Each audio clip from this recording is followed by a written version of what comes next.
All right, everybody, here we are with another episode of Spilling the Tea, with a little bit of a twist today, obviously, as you may see, your usual host, Cameron Fusions Bosworth, has been unseated from his hosting seat. I've taken over temporarily, and today we're going to give him a little bit of his own medicine. He's going to answer some questions for once. So, how are you doing, Cam? You ready to answer Yeah, some good. hard-hitting questions here? Yeah, good. I'm excited to answer some questions.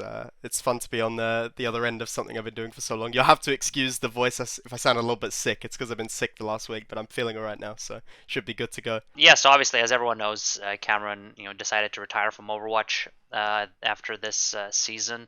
So a lot of the questions that you guys are asking about, a lot of the things that you guys are wondering about, is obviously what is in the future, and for Cameron, and also kind of looking back at a very successful career for 3 years. Not a lot of players stick around the league for 3 years, and Cameron obviously did, so experienced a lot. So we'll go ahead and get right into it. So first off, starting with some Twitter questions. At Getting Up asked, "Who was the most influential person you've worked with in these past years?" I mean, this is a really good question actually, because there's a lot of people that I worked with that have been super influential over me, like players, coaches especially, in Owl, outside of Owl.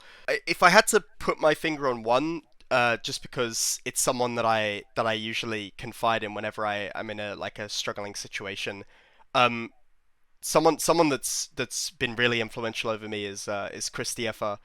Recently been announced, probably a couple of weeks ago when this goes out, as the new head coach for London Spitfire. Worked with Philly the last 3 years, and as an assistant coach, I worked with him prior to Owl, a short stint where he wasn't signed. He was helping out with the British Hurricane when I was there, and then had the experience to work with him through two World Cups. Obviously, he gave up his starting spot on the World Cup team in 2018, and that's how I was able to play at BlizzCon. So I learned a lot from him. I mean, even before I was in contenders, he was the guy I was always chasing because he was the best main tank in the UK. So I learned a lot from him, and then working alongside him, he's a very charismatic person. So I was able to take a lot off from what the advice that he gave me, and the things that he helped teach me during our time working together. So yeah, definitely very influential over me as a player. Yeah, certainly very, very charismatic. I think we've seen, especially when the Overwatch League was in LA, I remember seeing him doing some of those post-game segments. He was always very, very funny in those. So, Yeah, he's a very natural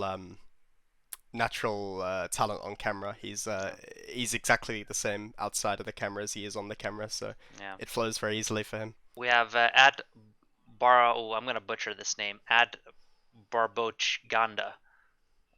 What's your best memory these past years? Oh God, that's a hard one. I had a lot of good memories. I mean, my first season with Boston, 2019, the season two of the Overwatch League, had a lot of really good wins, really good reverse sweeps. Obviously, those ones stick in the memory banks. I mean, even season three, 2020 season, winning against Glides in a close 3-2, that was a really good memory because we were winless up until that point, and then we were able to. Oh no, we'd only won one game up until that point, but I wasn't a part of the game that we won, so that was a really good feeling for me to win that game. Um, there was obviously the World Cup was like a really really good memory, but probably my favorite, and I think I've said this before on other interviews, but must be winning contenders with Hurricane. We worked really really hard to win the season that we won, 2018 season one of contenders, and the final match against Team Giganti with the likes of Cloudy and Massa was a 4-3 in a best of seven. So it went right down to the wire, and it was like the last point on Dorado, and we held them. And I remember I've never celebrated anything so hard in my life, and that was sort of the preface to like the best year of my life and best year in Overwatch. So um, yeah, that for me was probably the best memory that lives on. At Ephrodiow asks, "Do you feel like you accomplished your dream?" Yeah, I definitely think I did. I think as someone who was in the league and as someone who was very competitive, I think I always wanted to accomplish more. And when I was playing until obviously at the end where I realized that I was going to retire, I always wanted to have better results. So I'm kind of disappointed that I didn't get better results, especially with Boston, but I don't really have regrets about it because I put in like an extremely high level of effort and I really pushed myself, and I think that's something that I'm quite proud of, regardless of the outcome. And as a teenager, I was always watching like League of Legends and like esports there, and I used to sit there and think to myself when I was grinding League, like as like a just random casual player, I was like, how great would it be to be like an LCS player and play in these leagues? And then Overwatch came around, and I obviously fell in love with that. So becoming an esports player in that and having a career that spanned 5 years with 3 years in the Overwatch League, that for me is definitely an indicator that I've achieved sort of what I dreamt of when I was a bit younger. I'm AO Lottie asks if you return to the UK, which obviously you have, what will you miss most about the US? So it's kind of a reverse question. Usually people are like, "Oh, what do you miss the most from your home country?" But now it's like, "What are you gonna miss the most about the US?" Yeah, I mean, I got used to a lot of things living in the US for 3 years.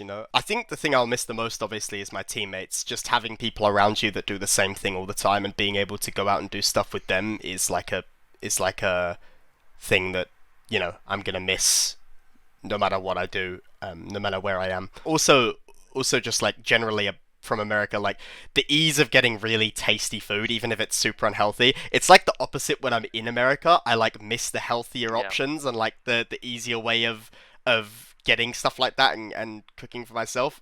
When we're on the tough schedule, I miss that when I'm in the US, but then when I'm in the UK, I miss like getting every now and then like binging on that super good like fast food or something. Like there's a lot of stuff we don't have over here, so that's probably like one of the things I'm gonna miss a lot. Yeah, I came back to Europe recently as well, and it was the same thing. I was like, "Ooh, you realize that America is the king of fast food." So yeah, Oh it's a yeah, good shout. absolutely, yeah. Next up, we have at Bejeweled Pro asks, do you look up to any players or people regarding your work ethic, or do you cultivate your own?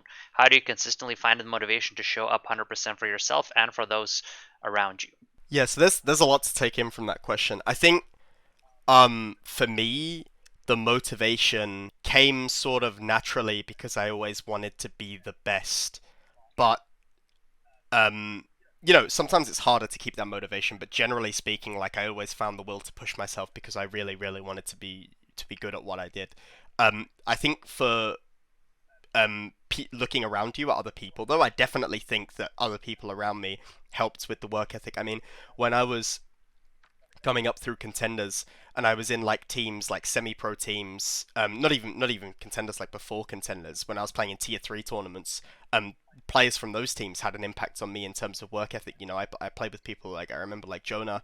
um I had some people who watched European Contenders might know him from a year or two ago, and I worked with him, and he helped me like improve my work ethic a lot. Back then, I didn't play as much ranked, and I sort of realized the importance of grinding, and obviously being around people in the Overwatch League and people from different cultures, like especially Korean culture, it's like a super big thing to grind constantly. So you learn a lot from them, and you're able to take it and improve on it.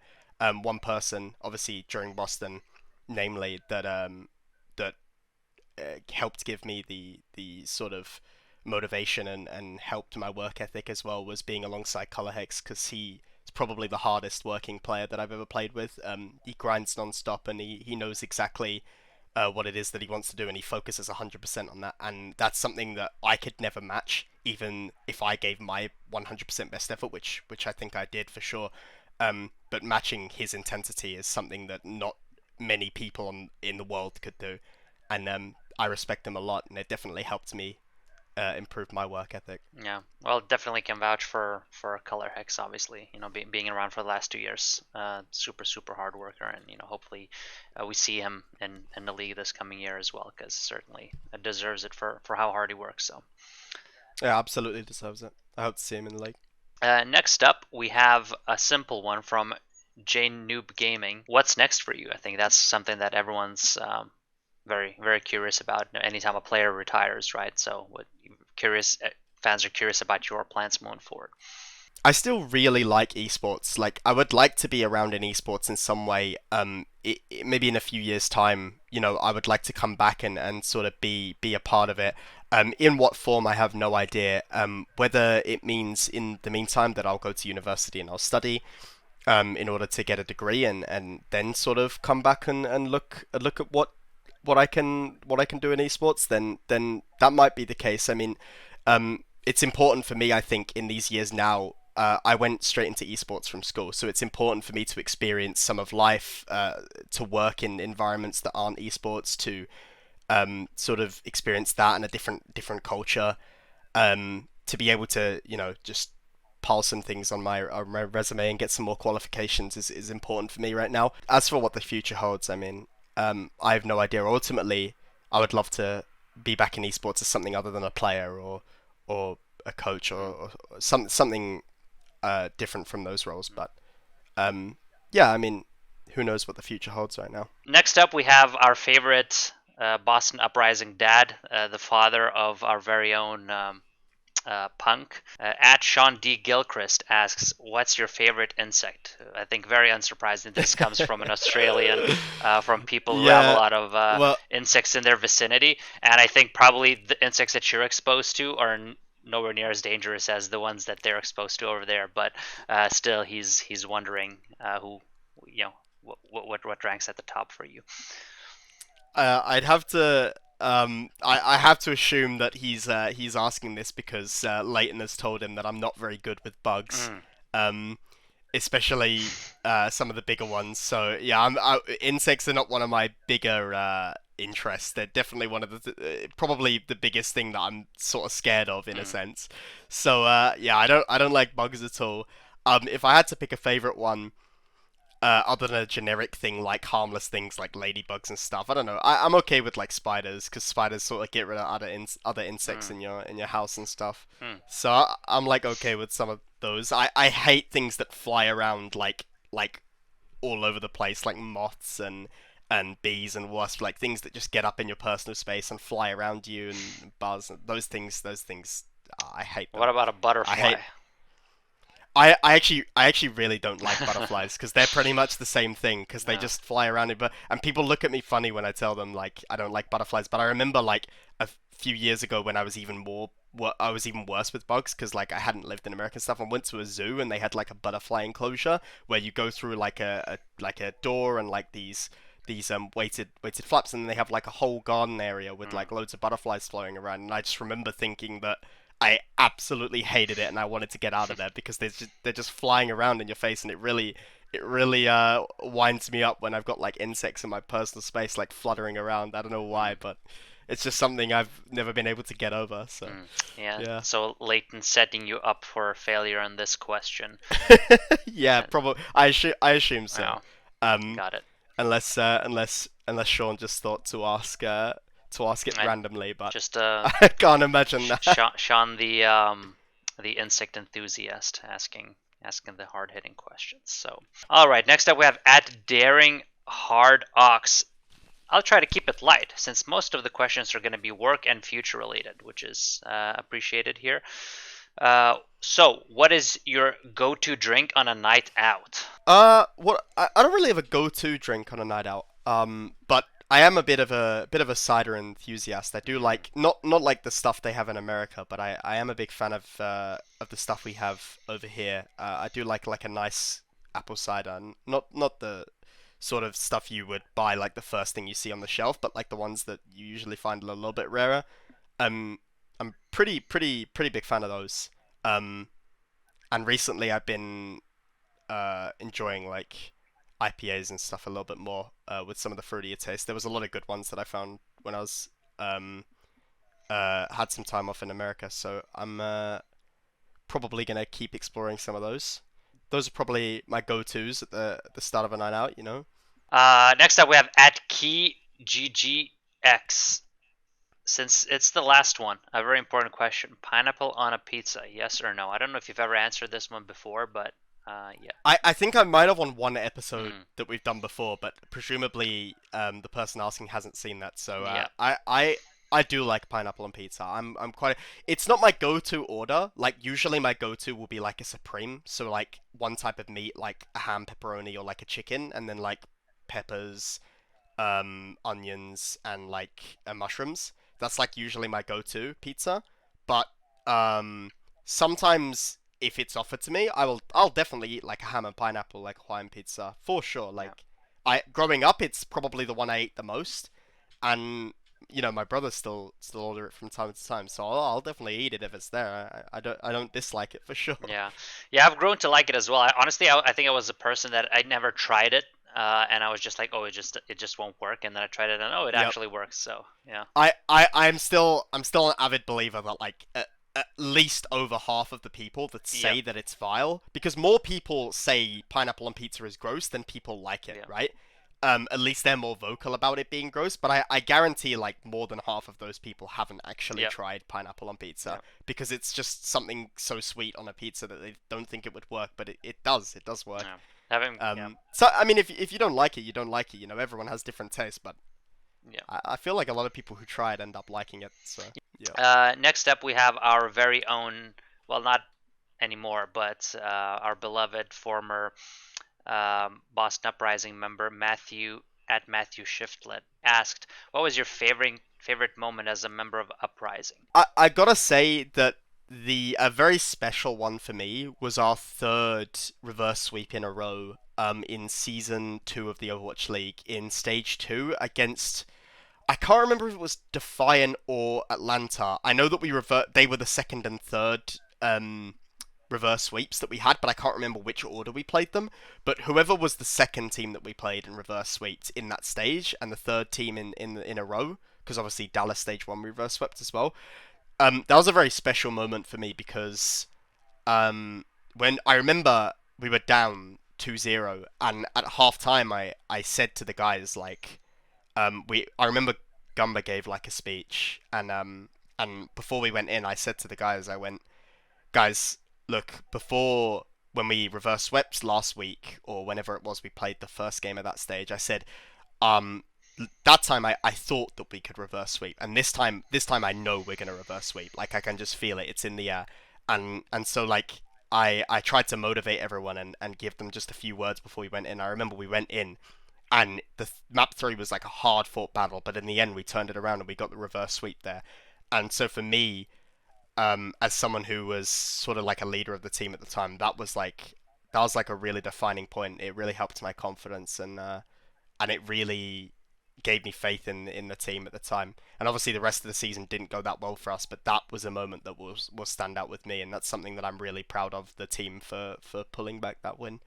So it's a very special win for me. Yeah, honestly, I feel like those are the most memorable ever. Like from all the matches I've ever coached, there's not that many I remember, but the reverse sweeps are the ones that just stick the most because they feel the best because they're just such a roller coaster of emotions in one concentrated hour, hour and a half, or however long a match takes. So yeah, not surprising that a reverse sweep sticks out there. So next up, we have some Instagram questions here from Steampunk Girl. Which teammate have you bonded with the most over your Overwatch career, and who do you wish you had more time to get to know? So I assume this is like any teammate that you've had in the past that also you Yeah, wish you would have maybe gotten closer to or gotten to know more. Or, yeah. yeah, I think it's maybe two different questions, Mm-hmm. but yeah, I mean it's a good one. Obviously, there's going to be some sort of recency bias because my memories with my this year's teammates Mm-hmm. are a lot closer in my mind.